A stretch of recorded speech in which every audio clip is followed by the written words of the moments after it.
Okay guys, we're ready to continue. I brought in a vacuum pump and I meant to bring my engineer mug that I got for Christmas.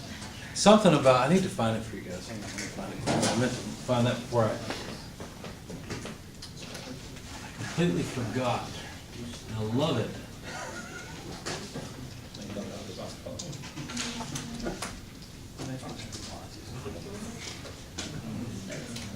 Yeah, there we go.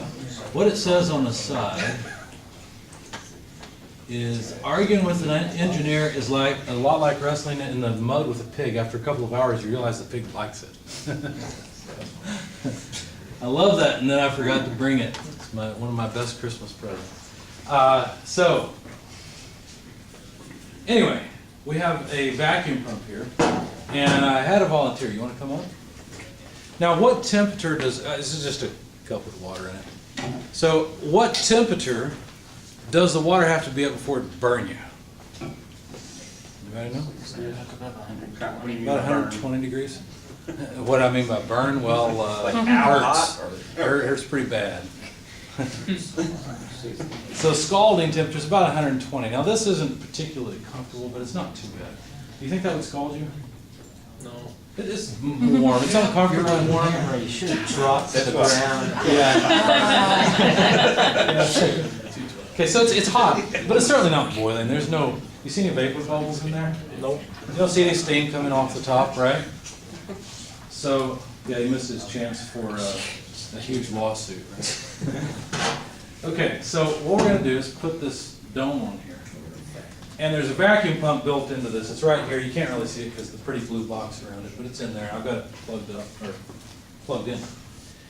And there's a couple of options. This is actually a piece of equipment for other purposes. There's an investment table, vacuum relief, and then casting chamber. And I can never remember. I think this is the investment table, and that's the casting chamber. So we've got a pressure gauge right here, and it's a vacuum pressure gauge. Can you see that's the vacuum pressure gauge? What is it on about? About -3 bar or 2.5. You mean negative 3 psi or so, I think, right? Because we got the, or mercury. because we're out here. Oh, you're right. It's inches of mercury. You're right. So it's not very much below atmospheric pressure. Well, you got to understand this is assuming atmospheric pressure is 14.7. The atmospheric pressure right now is a little bit below, but not a whole lot. Okay. In any case, the water was not boiling. Now, would you mind to switch it on for me? So now it's pumping air out of this dome. Now watch what happens.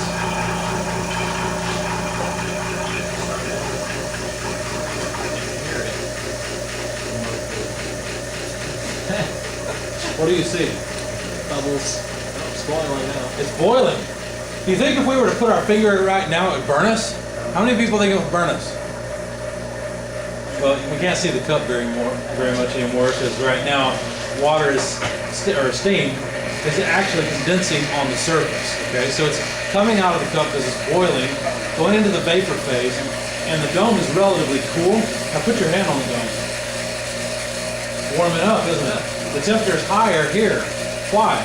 Well, the water that's in the vapor phase is touching the dome and giving up its energy to the dome in order to recondense.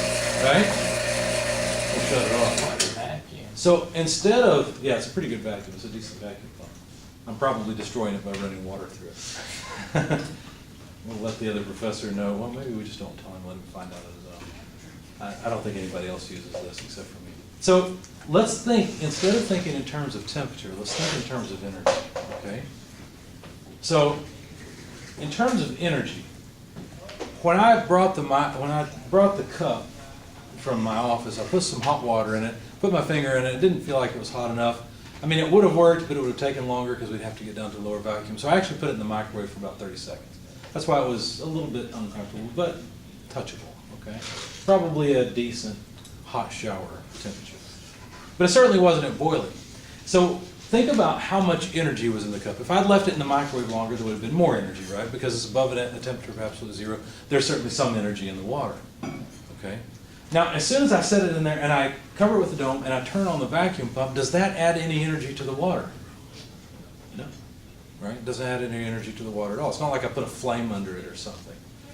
So as I evacuate air out of it, what happens? Does the temperature of the water go up? No, the temperature of the water does not go up. What happens is the pressure being reduced allows the water to start boiling, because now the boiling temperature has been reduced since the pressure has been reduced. The temperature required for boiling, I managed to reach by reducing the pressure, because it was already at that temperature, you see? So, still hasn't went down yet. Reduce the vacuum. No, let's wait. Let's see how long it maintains it. Because I can see bubbles coming in here. I don't know if that's air sneaking in or if that is water still boiling. I think it's air sneaking in because I don't see any bubbles in the water in the cup. But let's think about that for a minute. We know that liquid water turned into vapor when we reduce the pressure. So do you think that the temperature of the water in the cup is now exactly as it was before, higher than it was before, or lower than it was before? I'm going to try to push you into a pit. You ready? I like doing this with students. It's the kind of It's lower. the intuitive feel. Okay, we got one vote for lower. But the water was boiling. Exactly as it is. Okay, so we've got one vote for the same temperature. Lower. Somebody says lower, lower, same. Lower. Okay, we're either getting lower, same, not higher. You're right, because I was trying to get you to say higher because it was boiling, but obviously not, right? We haven't added energy to it. It could not possibly be higher. Okay? So it's either lower or it's the same. Now, those of you that say it's the same, why would you say that the temperature is the same? I'm not sure that we took any energy away from it. Did we? That's a good question. Did we take any energy away from it? Well, think with me for a moment. Before we began the experiment, what phase was the water in? Liquid. As we ran the experiment, what happened to the water? It went to vapor. Which one has more energy, the liquid or the vapor? Now, you know they're at the same temperature. Vapor. Vapor has more. Where'd that energy come from? Water pressure. From the water. Come on. From the thermal energy in the liquid water, right? The temperature now actually has to be lower than it was when we began, because the vapor that left had to have more energy in it than the water had, and that energy had to come from the bulk of the water. Yeah. So is that because all the air is gone and then it's, I guess the vacuum is cold? I'm not sure if You're it has any temperature. Is that steal the temperature from the water to make it into steam? Right, yes. It steals thermal energy from the water to change phase. Okay. Now, don't think of the vacuum as being cold. You know, you hear space is cold, it's at 2.7 Kelvin or some ungodly low temperature. Well, can you really talk about a temperature when there's no mass present? Not really. It doesn't make a lot of sense, right? So for our purposes, there's no cold vacuum or anything. It's just that the energy for the steam came from the liquid. And so the liquid must have lost energy, which means now it has to be at a lower temperature. Enough to measure? I don't know. I've not tried it. I need to try it sometime. But I keep forgetting to find the thermometer and bring it in, so. I also forgot my cup. Is our vacuum release yet? No, it's Not My dial is shut. Why would, well, I mean, It's a good you machine. would, yeah, it's pretty good. You would think, though, with all the water that has evaporated and is in the vapor phase, that would actually be providing some vapor pressure, right? So, anyway, well, you want to release the vacuum for us? There we go. Thank you. Let's give him a hand. Okay, there we go. So now I have a mess to clean up. You know what? I had you sit down too soon. Feel it. Oh my God, it's freezing. Is it? Or Is not it? warmer, colder. It's a little bit cooler than it was. Yeah. I can put my finger in this now and think, you know, actually that would be kind of a cold shower. That wouldn't be all that comfortable. Before it was so high a temperature, I really didn't want to leave my finger in it for a long time. I was sitting up here kind of going, it's not all that hot, it's not all that hot. I'm trying to convince you that it wasn't at the boiling point. Not exactly. But it was definitely warmer. Even our uncalibrated, inaccurate fingers can tell it was hotter a minute ago than it is now. So certainly the cup has lost water by evaporating some of the water into the gas phase. So the container absorbed the thermal energy lost from the water, like the plastic or whatever that is, or it was? Well, certainly some of the energy in the water went into this, because I felt of it and it was warm, right? It increased in temperature. So yes, that's where some of the energy went. But before the first little bit of vapor molecule hit the dome, it took energy away from the liquid. It had to, because it was changing phase, and to change phase, it had to have more energy than the liquid has, right? So some energy was concentrated into one molecule, and it came off. Which is really interesting, because usually energy doesn't concentrate, so how does that happen? It's another thing to study and be curious about. Anything else about this? So that was how water boils part 3. And the point of it, hopefully, is that you realize something about energy and the temperature and pressure codependence when there are two phases present. All right, well, let me switch the camera around. I'm going to move it slowly so that no one gets sick watching the video, hopefully. There we go. And we will continue through the slides. All right.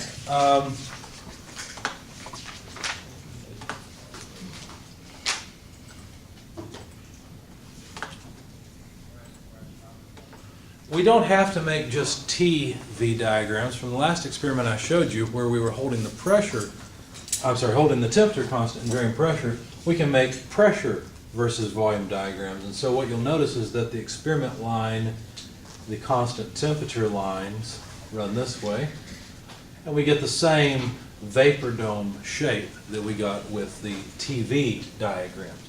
Similar regions, we've got the compressed liquid region, the saturated vapor liquid region, and the superheated vapor region, separated by saturated liquid, saturated vapor lines, and then the critical point at the top of the dome. So you get a similar shape, but this is a pressure versus volume rather than a temperature versus volume diagram. We could actually increase the range of the PV diagram to include the solid phase. Notice that normally in the saturated, or the vapor dome, we're only talking about liquid and vapor phases. Those are the ones we're most interested in. The main reason we're primarily interested in vapor and liquid is because solids don't flow very well. And in most industrial processes where we're interested in energy transformation and conversion of phase, we'll do that between liquid and vapor, not as much solid. If you want a solid to flow, you have to somehow entrain it in a fluid so that it can flow. Anyway, so if we increase the range of these diagrams, the PV diagrams, to include the solid region, then we end up with something called the triple line. Actually, along this triple line, all three phases can be in equilibrium with each other. You'll notice below the vapor dome, we've got solid and vapor region. Still have vapor to the right, liquid to the left, but then we've got a solid and liquid and a solid region included in this diagram. Now, substances behave differently depending on whether they contract on freezing or expand. Water is the most commonly known one that expands on freezing. I think there's one more. I think it's bismuth, but I can never remember what it is. Probably some others that I don't know about. But anyway, water is interesting. Let's think through this for a moment so we can understand it. Let's say we start out with steam.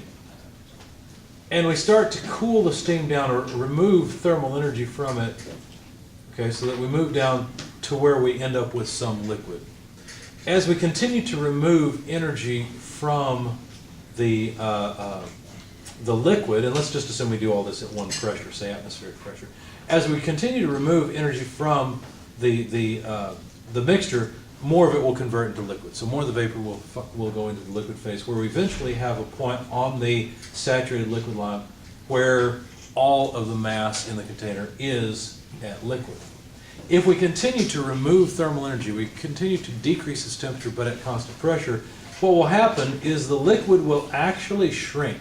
It will actually get smaller. It won't take up as much space. It's not a huge effect, but it does happen. So what will happen is the density will increase until we finally reach a point indicated by this dashed line. So at one pressure, we'd be at a particular point on that dashed line. If we continue to remove thermal energy from that, what will happen is it will start to freeze. And as it starts to freeze, the solid will take up more space than the liquid. In other words, if we're talking about water, ice will float on the water because it'll be less dense. And so as far as the volume or specific volume of any unit mass goes, the more ice it has in it, the higher its specific volume will be and the lower its density, therefore, until we finally reach this line, which you could call the saturated solid line instead of saturated liquid or saturated vapor. This would be the saturated solid line. If you then continue to take that ice and cool it down even farther, then its specific volume will continue to drop. So it does this sort of turn around and then go back thing in terms of decreasing volume. Now, this is something that's actually really important to me. I think I told you guys that on my boiler I have 1,000 gallons of storage, right? So I've got 1,000 gallons of water. It's not water you'd want to ever drink, okay? This is nasty water. Its purpose is just to hold thermal energy. As a matter of fact, right now I've got a decent amount of thermal energy in the tanks. I fired the boiler yesterday, ran 3 loads of wood through it, and that brought the tanks up to probably be about 185 to 190 degrees. So there's still plenty of thermal energy in the tanks to keep my house warm while I'm gone, okay? But what's particularly interesting to me is as I change the temperature of that water, it changes size, right? Not a whole lot, but when you're talking about 1,000 gallons worth of water, when I go from 50 degrees Fahrenheit or so in the tanks, which is about ground temperature, maybe 55, up to, say, almost 200 degrees Fahrenheit, the water is going to expand. And if I don't have somewhere for that expansion to go, I'll have a serious problem, right? I'm talking busting pipes, because the water will not be refused, right? It will generate a tremendous amount of force, and will find whatever leak point that is necessary, that it can. Whatever the weak point is, it will start to leak. Well, I learned something interesting back when I worked for Amatrol. I think everybody knows it's a bad idea to have a female threaded pipe that is plastic and threading a male pipe into it, right? That's a horrible idea because the metal is so strong. You could, if you know anything about pipe thread, you know that pipe thread is angled, it's tapered, right? And so as you screw it together, you get a tighter and tighter fit. And so what will happen if you screw metal threads into plastic threads is you can easily break the plastic because the plastic simply doesn't have very much strength. So I thought, okay, no problem. I've got these metal tanks. They have female fittings on them. I had taken out there were some areas I had to seal where the float went to indicate the level in the tank. I had to seal that off. That wasn't a big deal. But there were plenty of connections that were pipe thread type connections. There were 2 on top, 1 in the front at the bottom that was particularly convenient for what I was doing. So in the process of setting up these tanks and insulating them and burying them and so forth, I actually decided, well, no big deal. I've got all these female metal pipe threads on the tank. I'm going to run plastic threaded pipe into those threads. And I can tighten them down like crazy. The plastic will give a little bit, but it'll deform to the shape of the metal and should seal very well. So of course, being the good engineer that I thought I was, I got the whole system set up, got all the piping in, and I thought, you know what, I'm going to pressure test this. Now, it's a bad idea to put 1,000 gallons worth of compressed air into those 2 tanks. That would be a really bad idea because if the tanks fail, the air would expand, could possibly just blow my house down, okay? That is not unreasonable. Not only that, but of course my air compressor is tiny. It would have literally taken years to fill up that much. So what I did was simple. I had my water connection hooked up, so I filled the tanks with 999 gallons or so, right? There's just a little bit of airspace, and then pressurized that little bit of airspace with my air compressor to test for leaks because the pressure would be the same. And what I really care about is sealing water. And you know what I found? No leaks. I was so happy, like, okay, I can do this. I can be an engineer and a plumber. So, watch out, Mario, here I come. So I was very happy with myself and got it all set up, filled it with water completely, removed all the air from the system, which is something you have to do, even have an air separator, fired up the boiler, and started putting thermal energy into the tanks. Great. So I did that, was happy with it. I actually had some temperature measurement devices that I'd buried with the tanks. And I said buried with the tanks. I meant that. Once I was done and I had tested everything, I thought, you know, these are insulated. For one season, I should just leave the hole open so if there's a leak or something, I can get back down there. Because we're talking about a hole that's 9 feet deep. And if you ever stood next to a 500-gallon propane tank, they're about so far off the ground. They're huge. Okay, that's just their height, not even their length. And of course, me sitting there on the backhoe thinking, yeah, it'd be smart to not cover these up. Nah, I'm going to cover them up. So I covered them up, of course. And you can imagine what happened after the first fire in the boiler. I was measuring temperature, and the temperature in the tanks was just dropping too fast. It's not like I was circulating that water through the heat exchanger in the house to warm up the house. It was just sitting there. And I'd actually done some calculations that I'll show you later in heat transfer to figure out how quickly the boiler should leak down. I don't mean leaking water, I mean leaking thermal energy. Because I do expect them to leak some thermal energy. You can't perfectly insulate anything. And if these tanks are at 200 degrees or so and the ground's at 50 degrees or even colder during the wintertime, some thermal energy is going to be lost. But my calculations had shown that that should be minimal. And the rate of heat loss was, I forgot if it was 10 or 100 times what it should have been. Anyway, it was bad. I was like, well, what on earth is going on here? And finally, I realized that the tanks were actually losing water. There was a leak somewhere. I was trying to figure out what the heck was going on. Why is there a leak? And I noted I had to keep filling them and adding water because there's an area where there's an air separator and there's a float in the air separator. You can actually detect when that float is down, meaning that there's not enough water in the system. And so I could detect that certainly I had lost water in these tanks. I was trying to figure out why. Well, I figured out why after much thinking. I realized the tanks had to be leaking, and they were leaking at those darn plastic pipe fittings I had put into the metal threads. Think about it with me. This is something that's really important. I told you this long story because I want you to remember some things from class, some thermodynamics topics, and some things that are very practical that I've learned at pretty high cost to myself, and I hope you don't make this mistake. Coefficient of thermal expansion. Anybody ever heard of that? Yeah. Do you know how important the coefficient of thermal expansion is? It's really important. Yeah, plastic, it's more malleable and expands with it. Well, right, so it's not so much the strength of the plastic that I'm worried about, it's the fact that it changes shape, or it tries to. I mean, if you've got metal threads and a plastic fitting in it, and you change the temperature, you know what's going to happen? The metal will expand a little bit, but the plastic wants to expand a lot, and it can't. So it'll actually deform the plastic, and then when it cools back down, the plastic will shrink more than the metal does. And that's exactly what happened to me. What happened, well, not to me, but to the threads that I had mistakenly put together. So what had happened is the plastic had shrunk more. After I went from 50 degrees, a delta T of about 150 degrees, there had been a huge increase in size. Well, not huge, hard to measure, several thousandths of an inch, I'm sure. Okay. And then when I went the other way, back down to low temperature, well, the plastic just kind of collapsed. One of the ways I figured this out is I had also used plastic piping into metal-bodied valves inside the house. I have a kind of a control setup, a bunch of hand valves where I can reroute water through the tanks however I need to. In case one tank were to ever implode or something, I can bypass it until summer comes. Well, anyway, I saw leakage between the plastic threads of the metal valve body, and I realized that must be also what was happening in the tanks. So, of course, I got to get on my backhoe and dig it back up and all that fun stuff.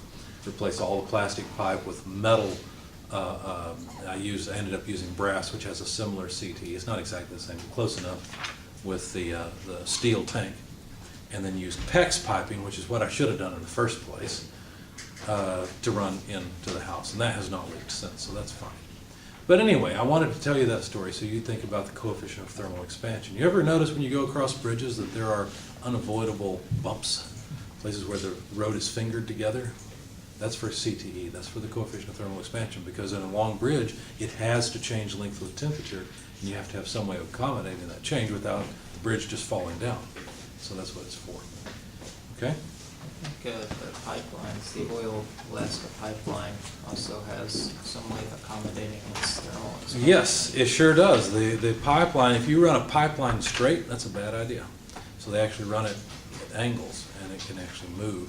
That's one of the methods I know they use for accommodating it, but there's probably others as well. There's another interesting thing they do, and I'll show it to you in the context of a past exam that I've given. They actually try to cool the ground, because what will happen is the pipeline is built on top of permafrost, and if that ground melts, then it moves around. I think it was the Chinese that found this out when they tried to build a Chinese railroad over Tibet. Was it Tibet? Somewhere up high, I don't remember. It's high up. It's a really interesting problem because as you take passengers up to higher elevations, the density of the air decreases, and every time you suck in a breath of air, you're actually getting fewer oxygen molecules than you're used to. So anyway, they had trouble where they laid their rails, and the permafrost melted, and the rails just went all over the place. It was their first try at it, and they had to figure out how to avoid that problem. But similar problem with the pipeline. So they actually cool it. They've got these long columns that have refrigerant in them.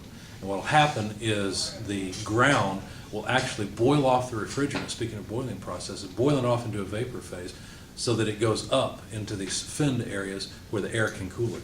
And then it comes back down as a liquid and cools the ground. So it's a natural cycle. You don't have to put any energy into it. The temperature drives the process, but it keeps the ground frozen around the supports for the pipeline, so it doesn't move around. Do the same thing with the roads in Alaska too.